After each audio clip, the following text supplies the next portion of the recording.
नमस्कार दोस्तों, क्राइम तक में आप सबका स्वागत है। मैं हूं सुप्रतिम बैनर्जी। झांसी एक बहुत महत्वपूर्ण जगह है, आप सब जानते हैं। झांसी का नाम सुनते ही झांसी की रानी का नाम भी ज़हन में आता है।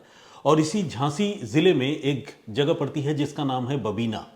बबीना में आर्मी कैंटोनमेंट भी है, यानी बबीना कैंट का एरिया है। इसी बबीना कैंट के एरिया में एक नौजवान रहा करता था, या यूं कहें कि रहा करता है, सागर सागर साहू। और एक लड़की है जो लखनऊ की है, उसका नाम है राधा। तो राधा को सोशल मीडिया पर एक्टिव रहने का बड़ा शौक है और वो तरह तरह के रील्स बनाती है। उधर सागर जो है वो भी एक यंग लड़का है और वो भी सोशल मीडिया पर एक्टिव है। दोनों की मुलाकात तकरीबन 1.5 साल पहले सोशल मीडिया पर एक दूसरे से होती है। दोनों अलग अलग जात बिरादरी से हैं। राधा का परिवार लखनऊ का रहने वाला है और सागर का परिवार बबीना झांसी के पास रहता है। अब प्यार हो गया तो दोनों एक दूसरे से शादी करना चाहते हैं। घर वाले इस चीज़ के लिए शुरू में राज़ी नहीं होते, लेकिन फिर चूंकि बच्चों की ज़िंदगी का सवाल होता है और बच्चे ज़िद करते हैं कि नहीं, हमें शादी करनी है, तो घर वाले एक दूसरे से बात करते हैं और दोनों के बीच लव कम अरेंज्ड मैरिज हो जाती है। और ये शादी होती है 25 तारीख को, 25 नवंबर 2025। इन दोनों की शादी हुए अब तकरीबन 9 महीने का वक्त गुजर चुका है। दोनों की ज़िंदगी अच्छी चल रही है, दोनों खुशहाल हैं। घर परिवार के लोगों ने भी इस रिश्ते को पहले ही हरी झंडी दे दी थी, तो किसी बात की कोई दिक्कत, कोई परेशानी कुछ भी नहीं है। सागर एसी और रेफ्रिजरेटर वगैरह का काम करता है, हुनरमंद लड़का है और अपने पैरों पर खड़ा है। कहने का मतलब ये कि रोजी रोजगार है उसके पास। तो जैसा कि आप सब जानते हैं, पास में ही मध्य प्रदेश है और बबीना के पास मध्य प्रदेश के अशोकनगर में सागर काम के सिलसिले में रहता है और शादी के बाद उसकी पत्नी राधा भी उसी के साथ अशोकनगर में रहती है। और जैसा मैंने आपको बताया कि दोनों की ज़िंदगी सही चल रही है। इस बीच 3 अगस्त को सागर अपनी पत्नी राधा को लेकर बबीना अपने घर आता है। दोनों के बीच रात को पता नहीं क्या बातचीत होती है और घर वालों के साथ पता नहीं क्या बातचीत होती है। सुबह होते होते सागर के परिवार में कोहराम मच जाता है। होता यह है कि सागर कोई जहरीली चीज़ निगल लेता है और जहरीली चीज़ निगल लेने के बाद वो अपने घर के लोग तो खैर उसे अटेंड करते ही हैं। सागर का जो बड़ा भाई है विजय, उसे वो फ़ोन करता है और फ़ोन करके बताता है कि फ़ौरन मेरे पास चले आओ और मैंने कुछ खा लिया है और मुझे बचा लो। कहने का मतलब ये कि वो जहरीली चीज़ निगल तो लेता है, लेकिन निगलने के बाद वो अपने फ़ैसले पर शायद अफसोस करता है और घर वालों से कहता है कि उसकी जान बचा ली जाए। अब घर वालों से अगर न भी कहता, घर वालों को पता चलता, तो वो तो जान बचाने की कोशिश करते ही। आनन फानन में सागर को उठाकर सारे लोग पहले पास के ही कम्युनिटी हेल्थ सेंटर में ले जाते हैं। चूंकि हालत उसकी नाजुक है तो फिर उसे रानी लक्ष्मीबाई मेडिकल कॉलेज अस्पताल रेफ़र कर दिया जाता है। वहाँ भी उसकी हालत काफ़ी नाजुक बनी हुई है और इस बीच घर वाले उसके बेहतर इलाज के लिए उसे शहर के ही, यानी झांसी शहर के ही एक और अस्पताल, प्राइवेट हॉस्पिटल जिसका नाम नवजीवन अस्पताल है, वहाँ पर उसे शिफ्ट करते हैं। लेकिन इससे पहले जब सागर को घर के लोग एक अस्पताल से दूसरे अस्पताल लेकर भाग रहे थे, उसको बेहतर ट्रीटमेंट दिलाने की कोशिश कर रहे थे, तब तक घर में एक और बड़ी वारदात होती है। होता यह है कि राधा का शव घर में उसके कमरे में फंदे से लटकता हुआ मिलता है। घर में जो महिलाएं होती हैं वो सागर की पत्नी राधा की यह हालत देखकर डर जाती हैं और वो जो मेल मेंबर हैं घर के, जो सागर को अटेंड कर रहे हैं, अस्पतालों के चक्कर काट रहे हैं, उनको फ़ोन करती हैं और फ़ोन करके बताती है कि जल्दी घर चले जाओ, यहाँ राधा ने कुछ कर लिया है। घर वाले आनन फानन में दौड़ते भागते वापस आते हैं हॉस्पिटल में सागर को छोड़कर और पता चलता है कि राधा फंदे से लटक रही है। इसके बाद घर के लोग राधा को फंदे से नीचे उतारते हैं, पुलिस को इन्फॉर्म किया जाता है और उसे भी अस्पताल लेकर भागते हैं। मगर अफसोस, सागर अब भी जिंदा है, आईसीयू में है, उसकी हालत नाजुक है, लेकिन राधा अब इस दुनिया में नहीं है। डॉक्टर उसे ब्रॉड डेड करार देते हैं, यानी अस्पताल लाए जाने से पहले ही उसे मुर्दा करार देते हैं। शुरुआती तौर पर यह मामला डेथ ड्यू टू हैंगिंग का ही लगता है और इस मामले में पुलिस को खबर तो पहले ही दी जा चुकी थी, तो पुलिस चूंकि एक अननेचुरल डेथ का मामला है तो इस मामले को इन्वेस्टिगेट करती है और शादी के 7 साल के अंदर अगर किसी महिला की ससुराल में इस तरह की परिस्थिति में मौत होती है तो ऐसे मामलों की जांच मजिस्ट्रेट की देखरेख में होती है। यानी मजिस्ट्रेट ऐसे मामलों की इंक्वायरी करते हैं। पुलिस इन्वेस्टिगेशन जो होता है, जो एफआईआर दर्ज होती है, वो तो अलग है। इसके अलावा मजिस्ट्रेट भी ऐसे मामलों को सुपरवाइज करते हैं, इंक्वायरी करते हैं। तो राधा के मामले में भी कुछ ऐसा ही है। पुलिस शव को कब्जे में लेती है और फिर उसे पोस्टमार्टम के लिए भिजवाती है। पोस्टमार्टम के बाद राधा का शव उसके ससुराल वालों के हवाले कर दिया जाता है। आप सोचिए कि ससुराल वालों की जिंदगी पर इन 2 दिनों में क्या गुजर रही होगी। एक तरफ बहू की संदिग्ध परिस्थितियों में उसके कमरे में मौत हो जाती है और दूसरी तरफ जो घर का बेटा है वो अस्पताल के आईसीयू में भर्ती है, जिंदगी और मौत के बीच झूल रहा है। पति पत्नी के बीच ऐसा क्या हुआ वो अभी भी एक पहेली है। दोनों में से कोई भी बताने की हालत में नहीं। एक तो दुनिया छोड़ चुकी है और जो दुनिया में है वो बोल नहीं सकता। इस बीच सागर के घर वाले कलेजे पर पत्थर रखकर अपनी बहू के अंतिम संस्कार के लिए उसके शव को बबीना कैंटोनमेंट के शमशान घाट लेकर पहुंचते हैं। शाम का वक्त है और शमशान घाट में चिता सजाई जा चुकी है और राधा के शव को अब उसका अग्नि संस्कार किया जाना है। इस बीच शमशान घाट में लखनऊ से राधा के परिवार के कई लोग आकर अचानक पहुंचते हैं और आने के साथ ही वो इस बात का तीव्र प्रतिवाद करते हैं, बड़ा जोर से इस बात का विरोध करते हैं कि वो उनकी बेटी की मौत के बाद उन्हें मौत की खबर दिए बगैर कैसे उसके शव को अंतिम संस्कार के लिए शमशान घाट ला सकते हैं, और वो भी तब जब वक्त रात का है। हिंदू धर्म के रीति रिवाजों के मुताबिक शाम को सूर्यास्त के बाद अंतिम संस्कार नहीं किया जाता। एक्सेप्शनल केस की बात अलग है और सूर्यास्त से पहले भी नहीं हो सकता। दिन के वक्त में ही अंतिम संस्कार करने की प्रथा है। लेकिन यहां तो राधा का अंतिम संस्कार उसके ससुराल के लोग आनन फानन में रात के वक्त करने जा रहे थे। ये दावा, ये इल्ज़ाम राधा के मायके वालों का है जो लखनऊ से अपनी बेटी की मौत की खबर पाकर आए हैं। इसके बाद वो बबीना पुलिस को, झांसी पुलिस को अपनी शिकायत देते हैं और पुरजोर विरोध करते हुए ये कहते हैं कि राधा की मौत सामान्य नहीं है बल्कि राधा की हत्या की गई है, और हत्या भी ऐसे वैसे नहीं, दहेज के लिए उसे मारा गया है।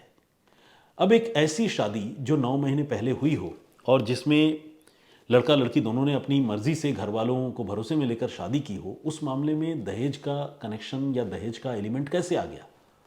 तो इसका जवाब भी राधा के घर वाले देते हैं।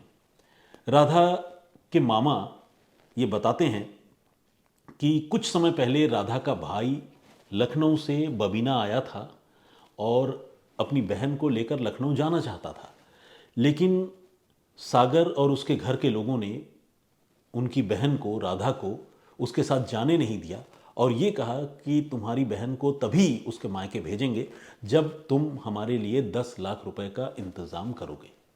दहेज में अगर 10 लाख रुपए भी तुम नहीं ला पाए तो फिर तुम्हारी बहन को अब हम एक ही बार फुल एंड फाइनल भेजेंगे जब हम सागर से उसका तलाक करा देंगे। ये बात सुनकर जो राधा का भाई होता है वो सकपका जाता है। वो ससुराल वालों से आरजू मिन्नत करने लगता है, अपनी बहन के ससुराल वालों से उन्हें समझाता बुझाता है और फिर अपनी बहन को लिए बगैर ही वो वापस लखनऊ लौट जाता है। इसके बारे में राधा के घर के बाकी लोगों को जानकारी दी जाती है। घर के तमाम लोग परेशान हो जाते हैं और वो सोचते हैं कि अगर बेटी को घर लाना है, मायके अगर लाना है, तो 10 लाख रुपयों का इंतज़ाम तो करना होगा। फिर वो आपस में 10 लाख रुपयों का इंतज़ाम करने की कोशिश में जुट जाते हैं। इस बीच ये घटना होती है 3 अगस्त वाली घटना। 3 अगस्त को अशोकनगर से सागर और राधा दोनों अपने घर बबीना आए थे और बबीना में ही संदिग्ध परिस्थितियों में पहले जहर खाकर राधा का पति सागर अस्पताल पहुंच जाता है और फिर पति के अस्पताल जाते ही पीछे से रहस्यमयी हालात में राधा का शव घर में फंदे से लटकता हुआ मिलता है। यानी एक की मौत हो चुकी है, दूसरा जिंदगी और मौत के बीच झूल रहा है। इन मौतों के पीछे का सच क्या है? क्या वाकई राधा का उसके ससुराल वालों ने कत्ल किया है? क्या धोखे से सागर को किसी ने जहर खिला दिया है, या सागर ने खुद ही अपने हाथों से अपनी जान लेने की कोशिश की है? कहीं ऐसा तो नहीं कि राधा ने भी खुद अपने हाथों से अपनी जान ली हो? दहेज के इल्ज़ाम पर तफ्तीश क्या है? पुलिस का पॉइंट ऑफ व्यू क्या है? ये सारी बातें, इन सारी बातों के साथ अभी एक बड़ा सवालिया निशान है। सच क्या है, झूठ क्या है, अभी इसका पता पुलिस को लगाना है। बबीना थाने में राधा की मौत के मामले में दहेज हत्या का मुकदमा पुलिस ने दर्ज किया है, जिसमें उस पति को भी आरोपी बनाया गया है जो पति ऑलरेडी अस्पताल में जिंदगी और मौत के बीच झूल रहा है, आईसीयू में है, और इसके अलावा ससुराल के बाकी लोग भी उसमें आरोपी हैं। पुलिस फिलहाल मामले की जांच कर रही है, सच का सामने आना बाकी है। इस पूरे घटनाक्रम पर आने वाले दिनों में तफ्तीश को लेकर अगर कोई भी नई बात या नई कहानी सामने आती है, पता चलता है पुलिस की जांच में कि उनके मौत के पीछे, मतलब राधा की मौत के पीछे की असली वजह क्या है, और जो लड़का है सागर, उसने किन हालात में जहरीली चीज़ खाई थी, तो उसके बारे में मैं आप लोगों को अपडेट करूंगा। ये एक डेवलपिंग ऑनगोइंग स्टोरी है, लेकिन हैरानी भरी स्टोरी इसलिए है कि ऐन मौके पर शमशान घाट में पुलिस की एंट्री होती है, और आपको जानकर इस बात पर और हैरानी होगी कि रात भर पुलिस शमशान घाट में ही राधा की लाश की रखवाली करती रहती है, ये सोच कर कि कहीं कोई आकर उसके शव का अंतिम संस्कार न कर दे। फिर शव को कब्जे में लेकर उसे सुरक्षित जगह भिजवाया जाता है, और उसके बाद में जब राधा के मायके वालों को पुलिस भरोसे में लेती है, तब जाकर उसके शव का अंतिम संस्कार होता है। पोस्टमार्टम हो चुका है, जिसकी रिपोर्ट अभी सामने आनी बाकी है। तो कुल मिलाकर एक मौत और एक मौत जैसे हालात और ढेर सारे सवाल, ये है पूरी कहानी एक ऑनगोइंग क्राइम स्टोरी की, एक ऑनगोइंग इन्वेस्टिगेशन की। इस पर आपका पॉइंट ऑफ व्यू क्या है, प्लीज़ हमें कमेंट करके ज़रूर बताइएगा। जो प्रीवियस स्टोरी मैंने आप लोगों को सुनाई थी, वो स्टोरी राजस्थान की थी, राजस्थान के भीलवाड़ा की, जहां पर एक बुजुर्ग शख्स की हत्या करने के बाद उनके शव को सीमेंट के खंभे से बांधकर एक कुएं के गहरे पानी में फेंक दिया गया था।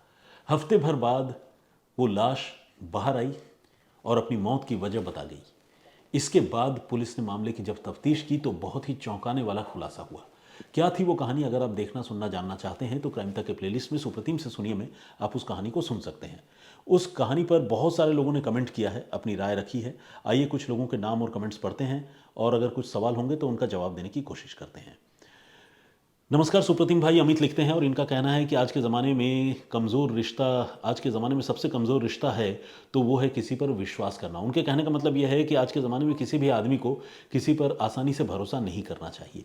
ब्रिजेंद्र सिंह जी ने भी अपनी बात रखी है। उन्होंने कहा है कि बहुत दुखद मर्डर स्टोरी है, और जिस तरह का डिटेल डिस्क्रिप्शन मैंने अपनी इस पेशकश में दिया था उसके लिए वो मुझे कॉम्प्लीमेंट कर रहे हैं। Thank you very much. Shafiqul Hasan sahab ने कमेंट किया है और उन्होंने लिखा है always good narration, thank you very much. इसके अलावा इंडियन अयान के नाम से आईडी है, और उन्होंने लिखा है सुप्रतिम सर, मेरा कमेंट ज़रूर पढ़ना, आपके बोलने का जवाब वाकई बहुत ख़ास है। बोलने का जवाब एनीवे, और बोलते बोलते आपके दोनों हाथों की एक्टिविटी मूव्स भी बहुत ख़ास है, बहुत अच्छा लगता है, और मैं आपकी आवाज़ इतनी सुनता हूँ कि सुनते सुनते मुझे नींद भी आ जाती है sir. Thank you very much, इतनी अच्छी बातें लिखने के लिए बहुत धन्यवाद आपका। इसके अलावा मेहताब सिंह लांबा ने कमेंट किया है, और उन्होंने कहा है कि ये शोचनीय बात है। पूरे घटनाक्रम पर उन्होंने अपनी राय रखी है और कहा है कि आपका दिल से धन्यवाद। इसके अलावा इसरार शेख साहब का कमेंट है, थैंक यू वेरी मच। उन्होंने कहा पैसे के लालच में लोग अपराध कर देते हैं, ओ माई गॉड लिखते हैं शुभमोय घोष लिखते हैं, थैंक यू वेरी मच। रेखा गायकवाड़ ने भी कमेंट किया है, गुड मॉर्निंग सर लिखती हैं। ये जय अवस्थी का कमेंट है, क्लिप मूवी के नाम से एक आईडी है, उन्होंने कुछ हार्ट शेप वाली इमोजीज भेजी है। रेखा बभोर ने कहा है कि पैसे की लालच, प्रॉपर्टी की लालच, सभी तरह का लालच लोगों में इतना बढ़ गया है कि इंसान कुछ भी कर गुजरता है। अशोक कुमार जैन ने ओम शांति लिखी है, और वो जाहिर सी बात है वो ओम शांति उन्होंने जिन बुजुर्ग शख्स की हत्या हुई थी उन्हीं के लिए लिखा है। इसके अलावा श्री राम जयराम के नाम से एक आईडी है, और उन्होंने राधे राधे लिखा है। सिद्धि निखिल वाघोडे के नाम से एक आईडी है, बहुत स्वागत आपका। अप्रतिम story telling Supratim ji, I listen to you regularly, इनका ये कहना है। इसके अलावा शिवपाल जी ने भी राम राम लिखा है, बहुत धन्यवाद आपका सारे लोगों का। ओवरऑल डेवलपमेंट विथ समथिंग के नाम से एक आईडी है। उन्होंने लिखा है कि आदरणीय सुप्रतिम भैया, चरण स्पर्श अपराध होने से पहले कुछ मामलों में पीड़ित को पूर्वाभास होता है, लेकिन इसको रोकना आसान नहीं होता। एग्जैक्टली, आपने बहुत सही बात कही। पूर्वाभास तो होता है, लेकिन आसान इसलिए नहीं होता क्योंकि इंसान ये इमेजिन नहीं कर सकता कि उसके साथ या किसी के भी साथ, अपने ही बीच का कोई आदमी किसी भयानक वारदात को अंजाम दे सकता है। अनइमेजिनेबल है, क्योंकि अपराध जो है वो चाहे जितना भी बढ़ जाए, वो एक नॉर्मल चीज़ नहीं है, एबनॉर्मल चीज़ है। वो एक अपवाद है, एक्सेप्शनल चीज़ है, रूल नहीं है। इसीलिए लोगों को हिंट तो मिलता है, संकेत मिलने लगते हैं, लेकिन लोग उसको अवॉइड नहीं कर पाते, अपराध से बच नहीं पाते। बहुत धन्यवाद आप सारे लोगों का मेरे साथ जुड़ने के लिए। मैं फिर हाजिर होऊंगा किसी और कहानी, किसी और वाक़ये के साथ। तब तक अपना बहुत ख्याल रखिए, सुरक्षित रहिए। जय हिंद, जय भारत।